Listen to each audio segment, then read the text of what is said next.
Okay, hello, ceramic students. So this next week, we're going to shift materials again and get away from just working with clay and start working with something else. So this week, we're going to focus on one of the elements that we use as sculptors um, to define imagery, and that would be line. Now, clay doesn't really lend itself to working with line. You can draw on the surface of clay and create things that look like lines.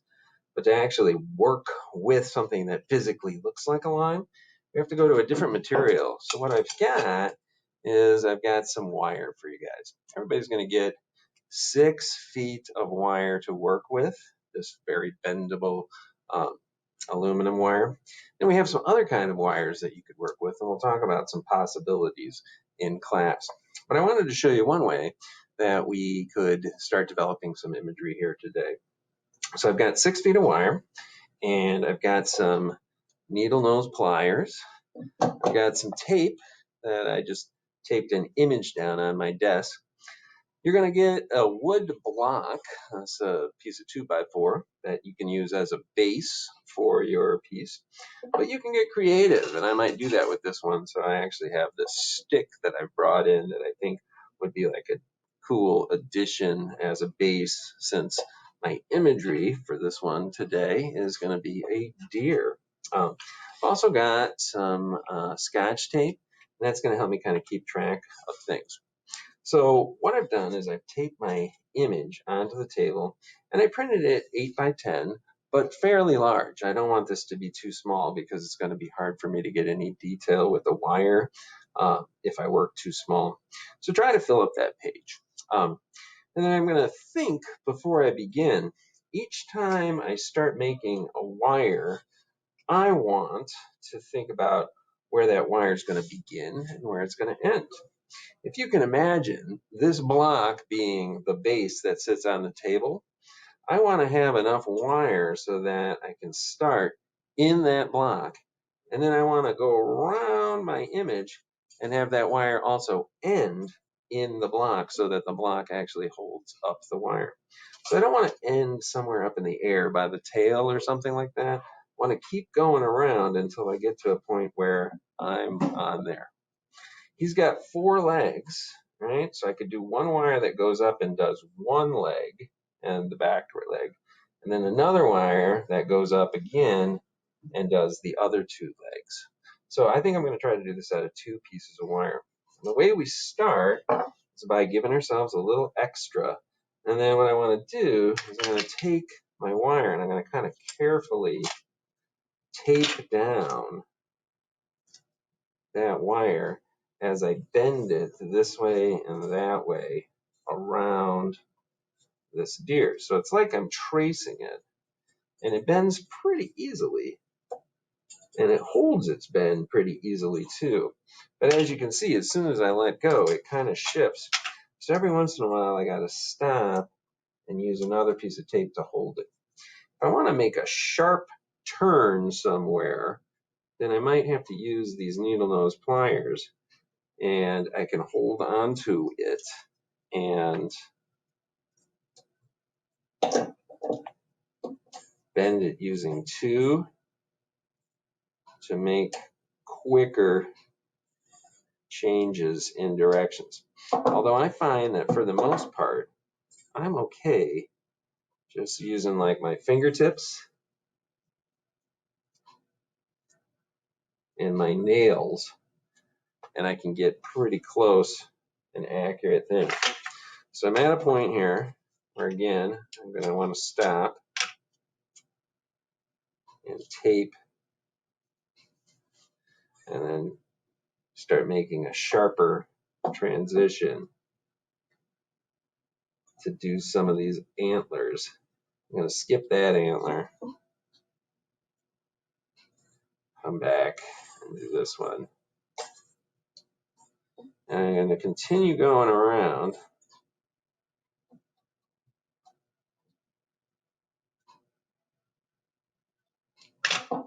until I get all the way to this hind leg, and then I'm going to leave myself a little extra. So I'm going to take a break here and let you guys do whatever you want, and then we'll come back and edit in the finished part. Okay, so we're into the final stage here, although there's a few things I have to do. So you can see a little better on this black background. Here's my first wire where I spent a lot of time going all the way from the front to the back, and then so that both of those will fit into the wood.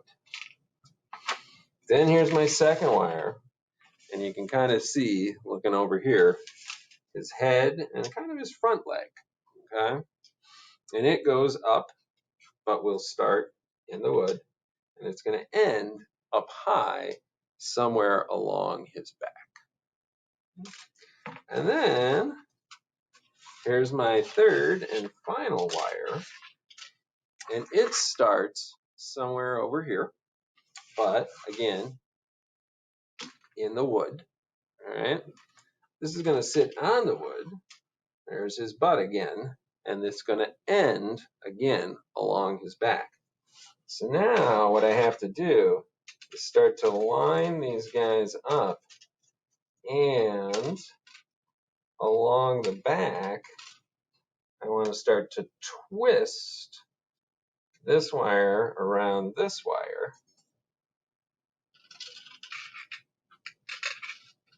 so that, in fact, he'll be able to stand up like an A-frame.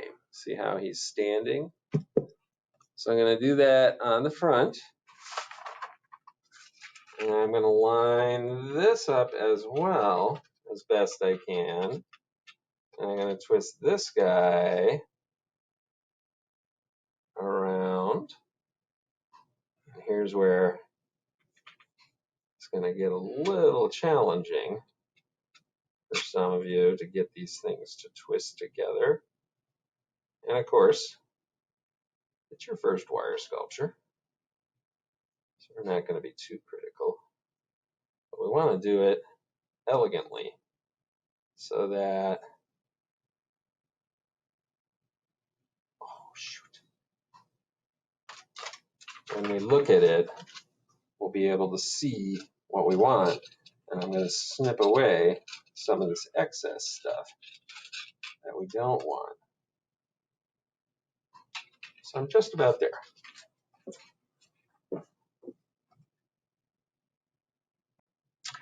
Okay, so I've got my back together, and it stands, as you can see, it's standing on the table right now. So now I'm going to get it ready for my piece of wood. So I got the drill, okay? I put the smallest drill bit in there, and I can help you guys with this, but what I'm going to do is I'm going to drill in 1, 2, 3, 4 holes into this block of wood. So what I have to do first is, using my photo as a reference and my eyes as my guide, I want to bring this over, kind of see where I think these marks are going to go. So it doesn't have to be perfect, but looking at it, I like that spot. And we'll go just outside that spot. And then this one I can tell in the back. We'll go about there. But this one, it's too high up right now. Like, I can't quite imagine where I want that one to go. So I'm going to wait for a minute on that. Lay this guy down. And we're going to let the weight of the drill do most of the work. I'm just going to put it on there. And it is on 1, which is low speed. And I'm just going to pull the trigger.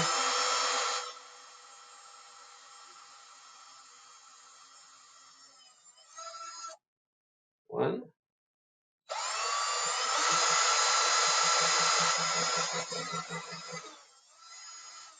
2.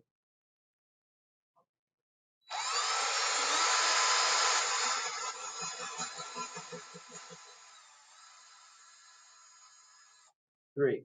Now it's important with a drill bit this small to let the weight of the drill do the work, to not push. If you push, we will snap that drill bit, and we'll have to go buy a new drill bit. So let's see if I can fit these in. Oh, I gotta go just a little bit bigger with that hole. it wants to go, but it's just a little bit too small. So we're going to stop right here. We'll do this one again, a slightly larger hole. Okay, so we are almost done with our wire sculpture. You can see I got it together, so I can see the head through there. It's like a V shape, so it's going to stand up. I re-drilled the holes, so the wire is going to fit in there, and I figured out the position of this front leg so that it matches up with that one. And then to give it a more professional look, I painted my block of wood black. I'm keeping it simple so that we know that the art is about what's happening here with the wire and that this is just the base. To finish this off and make it work perfectly, I've got some Gorilla Glue here and a toothpick. And I'm going to get a little bit of that Gorilla Glue onto the toothpick so that it doesn't go all over the place. And I'm going to put a little bit of Gorilla Glue in each one of the holes. Oh, there's a little wet paint still in there, but the wet paint and the Gorilla Glue will work together. That's all it really takes. Doesn't need to be a whole bunch of glue. And now, going to carefully insert these legs.